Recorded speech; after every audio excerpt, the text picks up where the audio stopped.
Queremos saludarles en este precioso día, en este su programa Biblia de alcance de todos, un repaso a la escuela sabática.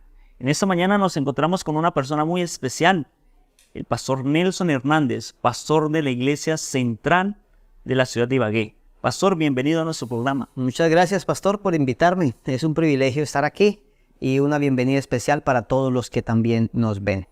Lección La misión de Dios a favor de nosotros, segunda parte, para el 14 de octubre del 2023.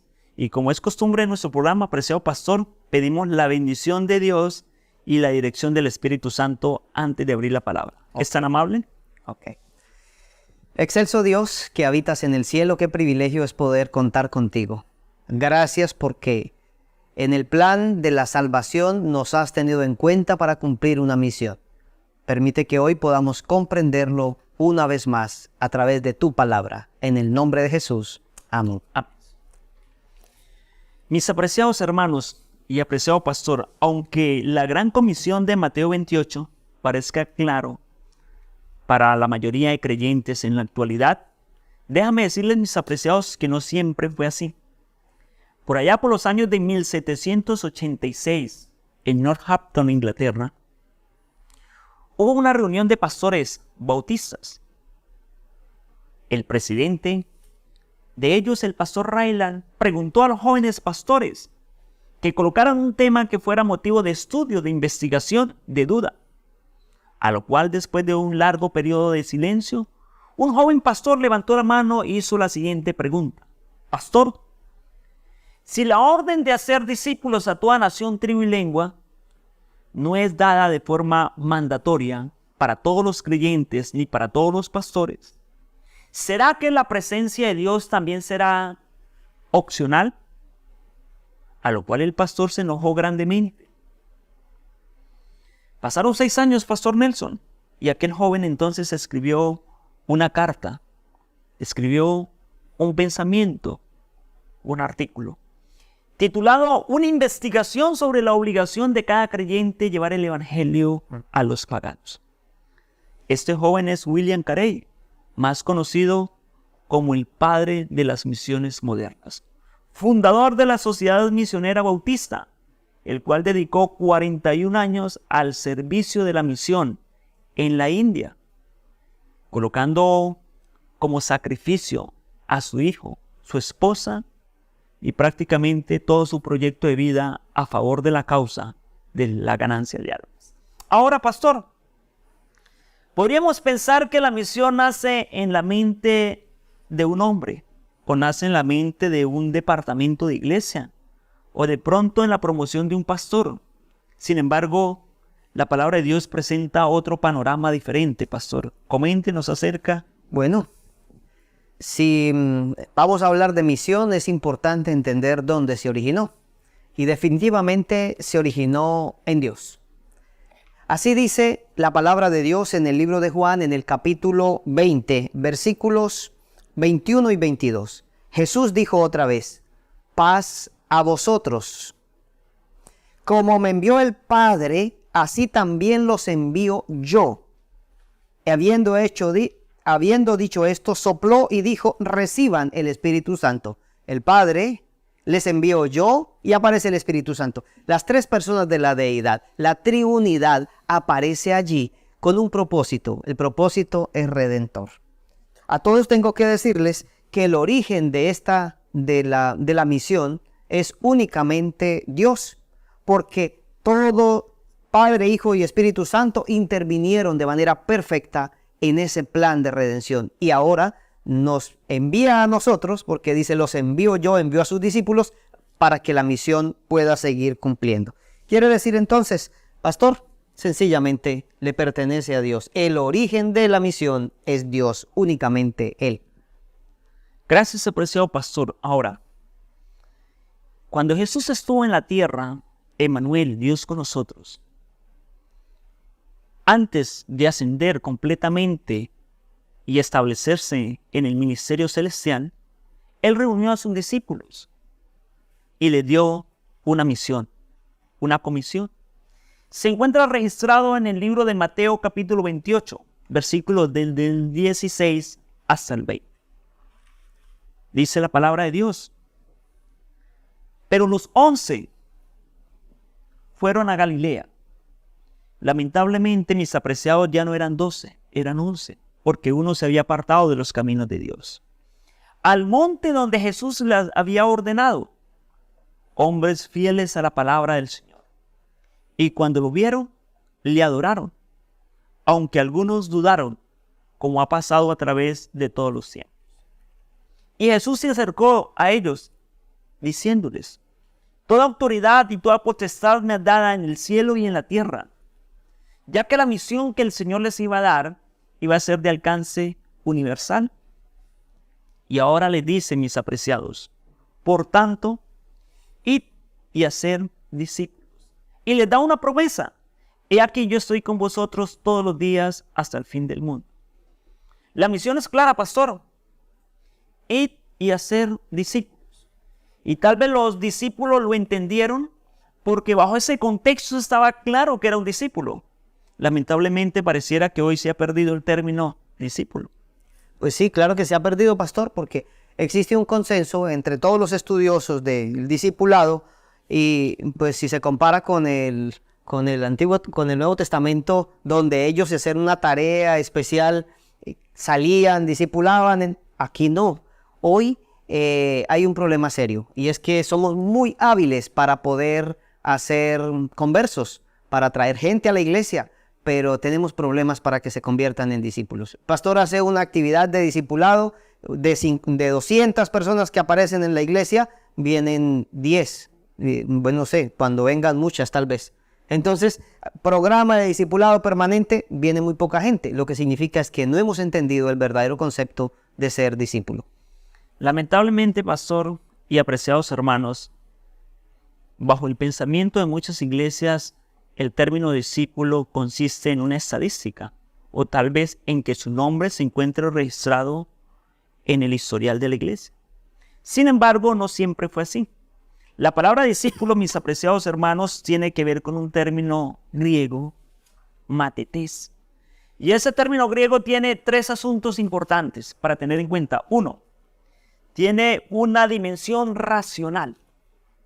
O sea, las personas que desean ingresar en el discipulado deben de tener un conocimiento básico de lo que es Jesús, de lo que significa ser cristiano, de las creencias, de las doctrinas, de las enseñanzas.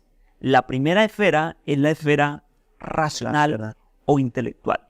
Ahora, pastor, pero viene una muy importante e interesante, es la esfera o la dimensión relacional. ¿Cómo que relacional? Sí. Porque ahora esta persona que quiere ser un matetés, un discípulo de Jesús, también tiene que tener una dimensión de relaciones, tanto con el Señor Jesús a través de su palabra, la oración, la meditación, pero también con sus discípulos, con sus compañeros, con sus, podríamos decir, militantes de la vida cristiana. Es bien interesante, pastor, que esa dimensión relacional era muy importante en la iglesia apostólica. La palabra de Dios continuamente dice que los apóstoles se reunían en las casas, que compartían el pan con alegría, con gozo, que habían finanzas de forma unificadas, que esas finanzas se repartían entre las necesidades del pueblo, que no había necesidad entre ninguno de ellos. Así que, mis apreciados, más que unos conceptos intelectuales, pastor, el discipulado era un estilo de vida que cautivaba a las personas del siglo I, ya que los conceptos romanos, el estilo de vida romano era un estilo de vida aislante, donde prácticamente ninguno se preocupaba por su prójimo. Ahora, ese estilo de vida relacional hace que más que una iglesia sea una familia. De antemano, metafóricamente los apóstoles hablaban de la iglesia como la familia de Dios o como el cuerpo de Cristo. Pero pastor, no solo se quedaban en el aspecto intelectual y tampoco en el aspecto relacional, sino que también, según lo envía el texto y lo manda el texto, tenían un aspecto misional. tenían un mensaje para compartir con el mundo. Y ese mensaje llega para nosotros también hoy. El mismo mensaje. Ya sabemos cuál es el origen de la misión, ya sabemos cuáles son las personas que intervienen y cuál es el centro de la misión, pero necesitamos entender el mensaje de la misión. Y aquí está. Apocalipsis 14, la iglesia adventista es pionera en poder predicar el evangelio eterno. Bueno, tal vez ellos lo predicaron primero que nosotros, pero cuando digo pionero es porque nosotros volvimos a retomar esto del evangelio eterno. Apocalipsis capítulo 14, versículos 6 y 7 habla de la centralidad del evangelio eterno. Vi volar por en medio del cielo a otro ángel que tenía el evangelio eterno para predicarlo a los moradores de la tierra, a toda nación, tribu, lengua y pueblo. Y decía a gran voz: teman a Dios, denle gloria, porque la hora de su juicio ha llegado, y adoren al que hizo el cielo, la tierra, el mar y las fuentes de las aguas.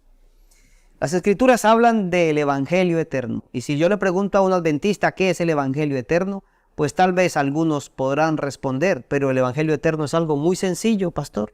Y es que Dios envió a su Hijo, venido el cumplimiento del tiempo, como dice Gálatas 4:4, y Jesús aparece en la tierra para salvar. Y después de que salva, entonces muere, resucita, se va al cielo y ahora está haciendo una labor de intercesión por nosotros. Pero que viene un momento del juicio poco antes o que precede a la segunda venida de Cristo, y en ese juicio se decidirá elementos de salvación. Entonces ahora vendrá por nosotros. El evangelio eterno es eso. Pero hay otros elementos que forman parte del evangelio eterno. No sé si usted ha oído hablar de la reforma pro salud, ha oído hablar acerca del diezmo, ha oído hablar acerca de los clubes. Lógico, usted como departamental de jóvenes lo enfatiza, pero no habrán clubes en el cielo, y no vamos a hablar de diezmos en el cielo, y tampoco vamos a hablar de la reforma pro salud. ¿Saben por qué? Porque la esencia de la misión es predicar el evangelio eterno. ¿Y cuál es el evangelio eterno? Que el Señor vino, murió por nosotros y que vendrá otra vez a rescatarnos, pero no sin antes que haya un juicio. Por eso, apreciados, yo sé que muchas personas en la época antigua, cuando nosotros nos enseñaban la Biblia, era aquí ponían la lámina del infierno y aquí ponían la lámina del cielo y le decían: ¿usted para dónde quiere ir? Pues algo natural está ocurriendo hoy. Sin embargo, muchas personas que creyeron a través del temor por el juicio que venía, hoy tienen una relación con Dios. Y los grandes misioneros que tenemos hoy es porque entendieron el evangelio eterno. Nosotros deberíamos entenderlo, porque hay una relación significativa entre el juicio y el evangelio eterno. Prediquémoslo, pastor. Gracias, pastor. Muy interesante, mis apreciados. El juicio como un elemento fundamental en la misión y en el evangelio eterno. Ahora, ¿quiénes tienen que hacer esa labor? ¿A quién les corresponde hacer esa labor? En la introducción decíamos que no estaba claro para el año de 1786 de que esa labor era un encargo de Dios para cada persona que sea parte del cuerpo de Cristo.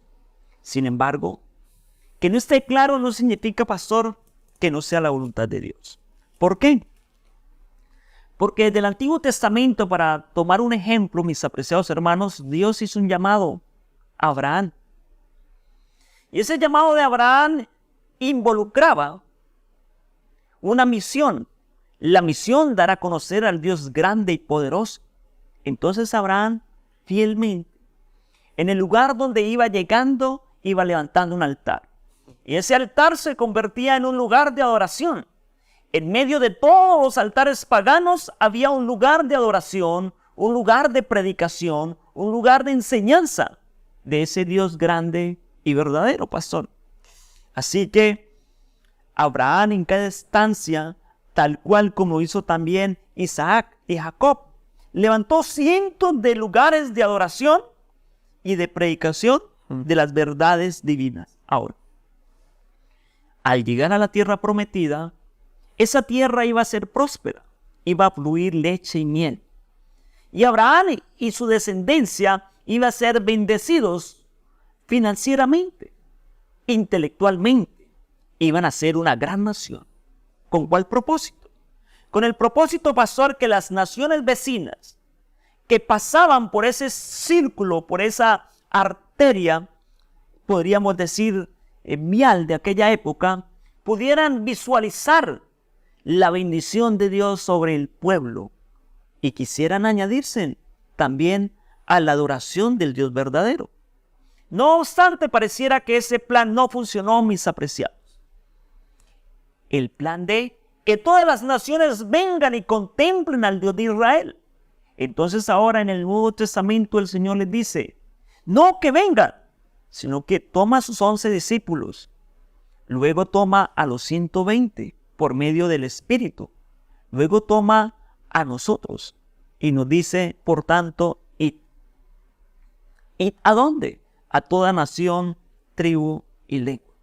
Así, mis apreciados hermanos y amigos, que tenemos esa misión que cumplir, que el Señor Jesucristo nos dio el ejemplo al, podríamos decir, sintetizar su misión allá en el libro de Lucas capítulo 19, versículo 10, porque el Hijo del Hombre vino a buscar y a salvar lo que se había perdido. ¿Cuál es el territorio, pastor? ¿Dónde debemos ir? ¿A dónde debemos ir? El autor de la lección escribe en el título La arena de la misión. ¿Por qué cree que dice la arena? Porque era en la arena donde se debatían los grandes gladiadores para poder alcanzar sus objetivos y sus victorias. ¿Cuál es la arena nuestra? Miren, curioso es que dice el libro de Apocalipsis capítulo 7 versículo 9, miré y una gran multitud, nadie la podía contar. No son pocos los que se van a salvar, los que nos vamos a salvar. No son pocos, nadie la podía contar. Dice, entre las naciones, tribus, pueblos, lenguas, estaban delante de la presencia de Dios y del trono del Cordero, vestidos de ropas blancas con palmas en sus manos. Eso dice la palabra. ¿Saben? La lección dice que hay un lugar donde podemos hacer la tarea. Pero cuando el Señor le habló a los discípulos, les dijo, ustedes me serán testigos en Jerusalén. Después dice, en Judea, luego en Samaria, y luego dice, en lo último de la tierra. O sea, habían como unas áreas geográficas donde le dice, vayan, prediquen acá, acá, acá y acá. Y cada vez pues era un lugar más cercano o más lejano. El primero le dice en Jerusalén. En Jerusalén la gente no quería creer. Pero les prediquen primero ahí. Jerusalén de hoy son nuestras familias. Uno tiene familia que no quieren nada. Y uno les dice y dice, no, eso nada que ver con eso. Entonces, a ese tipo de personas, el Señor nos manda, vayan primero a Jerusalén, donde la gente no quiere creer, que es su propia familia, los vecinos, los que están ahí cerquita. Pero hay otro elemento, ¿por qué los vecinos no quieren creer? ¿Por qué no quieren creer? Porque sencillamente no ven a Cristo reflejado en nosotros. Pues les voy a contar una historia. Siempre tengo ahí una dama que es la que hace mi corte de cabello, pero no pudo esta vez, entonces me fui a cortar el cabello a otro lugar. ¿Sabe dónde? Frente a la iglesia central, de donde soy pastor. Y cuando estaba en ese lugar, pues no tengo que decir lo que siento y le dije al Señor, yo soy adventista del séptimo día. Empezamos a hablar de política y terminamos hablando de religión. Le dije, soy adventista del séptimo día. Me dijo, ¿usted es adventista de esta iglesia aquí al frente? Y yo le dije, sí. Y le dije, ¿y por qué lo dice como de manera tan despectiva? Entonces me dice, no, pues es que el pastor de la iglesia es un pastor terrible. Y yo le dije, ¿verdad? ¿Y por qué? ¿Qué le hizo ese pastor a usted? Y entonces me dijo, no, vino a comprar un día un agua aquí y yo le dije que valía 500 pesos un agua en bolsa y eso me puso el cielo, mejor dicho, casi me manda al infierno porque sencillamente le dije que el agua valía 500 pesos y me trató muy mal. ¿Cómo tratará a la comunidad? Y entonces yo le dije, pues creo que usted está equivocado. Y me dijo, ¿por qué? Le dije, porque el pastor de la iglesia soy yo. Y me dijo, no, es que no fue usted. Fue un señor peliblanco, alto, bueno, no sé, me describió a otra persona. Lo cierto es que lo que hacemos en la comunidad influye para que la gente quiera o no quiera aceptar este evangelio. Entonces, bueno, yo aproveché el momento, ya que me dio el gangazo de hablarle, le hablé de Dios, le hablé de su amor, hice una oración por ellos que estaban en una situación difícil y después de que oré, me dio un abrazo y eso a mí me alegró mucho. ¿Por qué? Porque dice que debemos hacerlo en los que están cerquita. Sus vecinos, sus amigos, sus hermanos realmente quieren saber de Dios. Pero después dice que la segunda zona dice en toda Judea y en Samaria. Pero pastor, ¿sabe? Los discípulos no lograron el objetivo. Los discípulos no lo lograron. Yo pongo y nosotros, ¿Y por qué le digo que no lograron el objetivo? Porque sencillamente, mire, 26 años después que el Señor les dio la comisión, fue que entró la obra a Samaria. O sea, y yo pensando que en el Valle de San Juan y que eso nos demoramos mucho, que ya llevamos casi 8 meses y que no se logran muchas cosas, pues tengo que decirles que se han logrado. Ya la gente empezó a bautizarse, la gente comenzó a conocer de Dios, pero solo 26 años después, y no fue Pablo, ni fue ninguno de los discípulos. El que llegó allá fue un hombre, Felipe, con sus 4 hijas. Y llegaron allá y ellos llegaron con el evangelio. A nosotros nos toca llegar a diferentes lugares, pastor. Y es lo más urgente. Y después dice hasta lo último de la tierra. Bueno, primero llegaron a lo último de la tierra porque Pablo llegó allí a ese lugar. Así que, hermanos, Pablo alcanzó a los gentiles. Sí. Samaria fue alcanzada por Felipe. Sí. ¿Y nosotros qué tanto hemos alcanzado? A mí me gustaría que cada uno nos preguntáramos, ¿qué tantos lugares he alcanzado para Dios? Es bien interesante, apreciado pastor, su testimonio, porque me llamó la atención un pensamiento que aparece en la lección para maestros.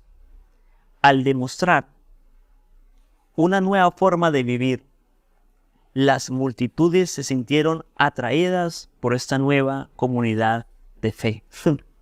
Hechos 2:46. O sea, mis apreciados hermanos, discipulado era más que un concepto intelectual. Discipulado era más que una actividad espontánea o esporánea en la iglesia. Discipulado consistía en un estilo de vida, en un grupo de apoyo, en un grupo de amistad, en una coinonía, en una cercanía. La misión permanece. La palabra de Dios permanece. La misión dada a los 11 discípulos es la misma que nos tiene sentados acá en esta grabación, pastor. ¿Qué consejo le daría a usted a una persona que nos está viendo en esta mañana, o en esta tarde, o en esta noche? Pues que no olvidemos la misión, que el mismo Dios que originó la misión se la ha dado a usted y me la ha dado a mí como un privilegio. Cumplamos esa misión que el Señor nos ha dado. ¿En dónde? En nuestra comunidad. ¿En dónde? Con nuestra familia. ¿En dónde? En nuestra iglesia. Y fuera de aquí para que la gente pueda llegar. Qué bueno que un día el Señor le pueda permitir a usted la oportunidad de decir, ven buen siervo fiel, en lo poco has sido fiel. ¿Y qué es lo poco? Ir a llevar una literatura. ¿Qué es lo poco? Ir a dar un estudio bíblico. ¿Qué es lo poco? Invitar a alguien a las conferencias ahora que vienen. ¿Qué es lo poco? Desarrollar una tarea pequeña, pero dice, en lo mucho te pondré. Y solo lo va a poner en lo mucho cuando una de esas personas venga y haga la tarea y la persona venga y se convierta en discípulo. Conviértete en discípulo del Señor. Mis apreciados hermanos que me ven en esta hora de la mañana, o de la tarde, de la noche, te quiero decir algo. Los creyentes durante muchos tiempos hemos sido buenos para los no. No robarás, no matarás, no cometerás adulterio, no tomarás el nombre de Dios en vano. Sin embargo, no solo en la palabra de Dios y en los mandatos de Dios hay no, también hay algunos sí, como si honras a padre y a madre, como si guardas el día de reposo. Pero me llama la atención que Jesús, antes de irse para el cielo, reunió a los 11 discípulos y les dio un sí. Y ese sí es un imperativo. Sí, vayan y hagan discípulos a toda nación, tribu y lengua. Enséñenles todas las cosas que yo les he mandado. Y he aquí yo estoy con vosotros todos los días hasta el fin del mundo. Déjame decirte algo. Cada persona es única y cada persona tiene un círculo social único. Tu círculo social no es el mío. El de tu madre no es el de mi madre. Por eso es importante que cada uno pueda cumplir la misión, porque cada uno tenemos un grupo de personas, de amigos, de conocidos para llevarle ese mensaje. La misión, una tarea de todos, una labor mía, una labor del pastor, en nuestros círculos sociales, familiares. Dios te bendiga, mi apreciado hermano y amigo. Dios te guarde y que la misión pueda ser encarnada en tu estilo de vida. Pastor, ¿qué tal si nos dirige en una oración para finalizar? Claro que sí. Excelso Dios, nuevamente delante de ti. Y esta vez para agradecerte porque nos permites abrir tu palabra y por medio de tu palabra nos muestras la misión. Si no existiera tu palabra, no existiría misión. Por lo tanto, allí está encarnado, Padre, Hijo y Espíritu Santo obrando en nosotros. Permite que lo hagamos, la tarea, cumplamos la comisión evangélica hasta el día glorioso de Jesucristo. Regala tu bendición a tu iglesia, que nuestra fe sea fortalecida y que el ánimo misional pueda ayudarnos a avanzar, porque solo la misión nos mueve. En el nombre de Cristo Jesús, amén y amén. Queremos agradecerles su presencia en este su programa Biblia al alcance de todos, un repaso a la escuela sabática. Hasta una próxima emisión y agradecerle al pastor Nelson Hernández la presencia acá en el set de grabación. Muchas gracias, el Señor les siga bendiciendo.